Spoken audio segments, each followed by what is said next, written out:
भगीरथ भालके यांचे आरोग्य मंत्र्याकडे हे घातले साकडे।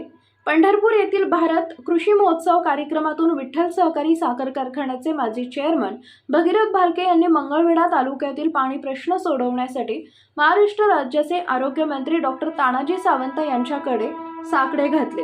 काय म्हणाले पहा भगीरथ भालके। साक्षीदार त्या गोष्टीसाठी राहिलेला आहे। त्या मंगळवेढच्या मायबाप जनतेच्या पिण्याच्या पाण्याचा, कारण तिथली भगिनी 2-3 किलोमीटर साहेब पिण्याच्या पाण्यासाठी त्यांना जावं लागत होतं। गोचे प्रादेशिक पाणी पुरवठा पूर्ण करून त्या माता भगिनीच्या डोक्यावरचा हंडा उतरण्याचं पुण्याचं काम नानांनी त्यांच्या जीवनामध्ये केलं। आणि म्हणून 35 गावच्या पाण्याच्या बाबतीत देखील साहेब पश्चिम महाराष्ट्र आणि विदर्भाचा अनुशेष जोपर्यंत भरून निघत नाही, त्या ठिकाणी मराठवाडा आणि विदर्भाचा, तोपर्यंत पश्चिम महाराष्ट्रात कुठलीही योजना पूर्ण करायची नाही।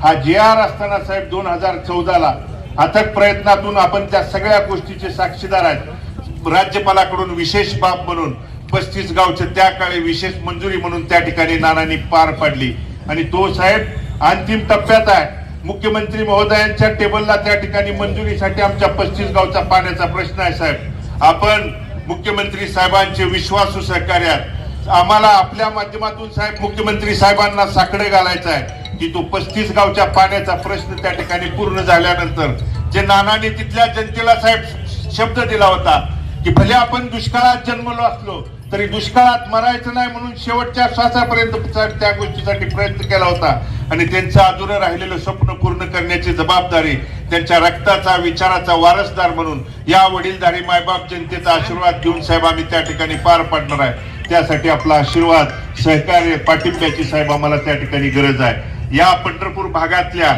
मग साहेब आमच्या शहरातला कॅरिडॉर सारखा प्रश्न, कारण पंढरपूर शहरातले आमचे नागरिक कॅरिडॉरला त्या ठिकाणी विरोध साहेब नाही, परंतु 1985ला त्या मास्टर प्लॅन मध्ये गेलेली घरं असतील, दुकानांना साहेब 39 वर्षानंतर देखील त्यांना न्याय मिळाला नाही आणि म्हणून जर कॅरिडॉर सारखा प्रयत्न करून आमच्या तिथल्या सर्वसामान्य नागरिकांची घरं दुकानं साहेब उद्ध्वस्त होत असतील तर त्या ठिकाणी आमच्या नवीन गोष्टीला सुधारणेला कोणताच त्या ठिकाणी पंढरपूरकरांचा कधी विरोध नाही, परंतु नुकसान आणि त्या ठिकाणी त्यांना त्रास न होता तिथली सुविधा पुरवाव्यात साहेब आपण त्यामध्ये लक्ष घालण्याची आपण साहेब गरज आहे। इथल्या भाटघरच्या आणि आमच्या उजनीवरच्या शेतकऱ्यांच्यासाठी साहेब, कारण पाण्याची पातळी आम्हाला पाणी उजनीमधलं पाणी कमी असल्यामुळे साहेब आम्ही जानेवारीमध्ये त्या ठिकाणी पाण्याची गरज नाही, कारण आम्हाला मार्च पासून पाण्याची गरज आहे। पुढचा आज फेब्रुवारी संपत आलाय, मार्च मध्ये आपल्याला तिथल्या भाटघरवरच्या उजनीवरच्या कॅनलवरची जी गावं आहेत त्यांना पाण्याची गरज आहे आणि म्हणून त्या नियोजनाच्या बाबतीत साहेब आपण भले आरोग्य मंत्री आहात, या राज्यातल्या तमाम गोरगरिबांच्या आरोग्याची काळजी घेत असतानाच इथला शेतकरी, इथला सर्वसामान्य केंद्रबिंदू मानून साहेब आपण आपल्या जीवनामध्ये काम केलेलं आहे आणि म्हणून आपल्या हातून त्या ठिकाणी इथल्या शेतकऱ्यांच्या बाबतीत, सर्वसामान्यांच्या बाबतीत आपण जो पाहिजे तो निर्णय त्या ठिकाणी घेण्याची भूमिका आपण कायम त्या स्वरूपी दाखवलेली आहे आणि तीच भूमिका उद्याच्या आमच्या या पंढरपूर आणि मंगळवेढ्याच्या बाबतीत त्या ठिकाणी घ्यावी।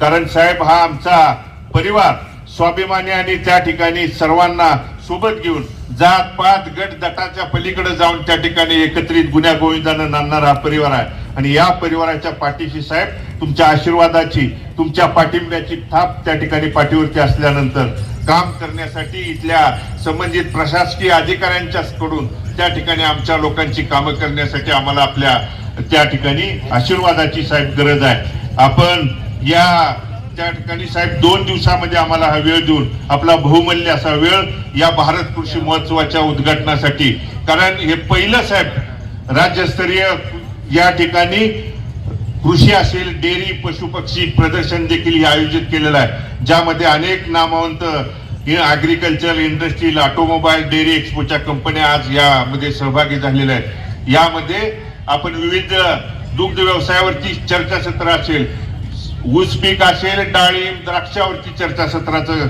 त्या ठिकाणी प्रयोजन केलेलं आहे। त्याचबरोबर महिला माता भगिनींना देखील या कृषी महोत्सवाचा लाभ घेता यावा म्हणून त्यांच्यासाठी हळदी कुंकू असेल किंवा खेळ पैठणीच्या माध्यमातून त्या माता भगिनी देखील शेती असेल, डेअरीच्या भागातलं ज्ञान घेण्याची भूमिका पार पाडावी म्हणून त्या देखील कार्यक्रमाचं आयोजन आपण त्या दरम्यान केलेलं आहे. आणि म्हणून या कृषी महोत्सवात आपण सर्व शेतकरी वडीलधारी बंधू भगिनींनी सहभागी व्हावं ही विनंती मी या निमित्तानं करतो. आणि आदरणीय नामदार तानाजीराव सावंत साहेबांचं मनापासून अंतकरणापासून त्या ठिकाणी आभार व्यक्त करून आपला बहुमूल्य वेळ आणि आशीर्वाद देण्यासाठी आपण त्या ठिकाणी या भारत कृषी महोत्सवामध्ये उद्घाटक म्हणून साहेब आलात त्याबद्दल अंतकरणपूर्वक मनापासून आपलं आणि आपल्या सर्व सहकाऱ्यांचं मनापासून साहेब आभार व्यक्त करतो आणि मी माझं मनोगत थांबवतो.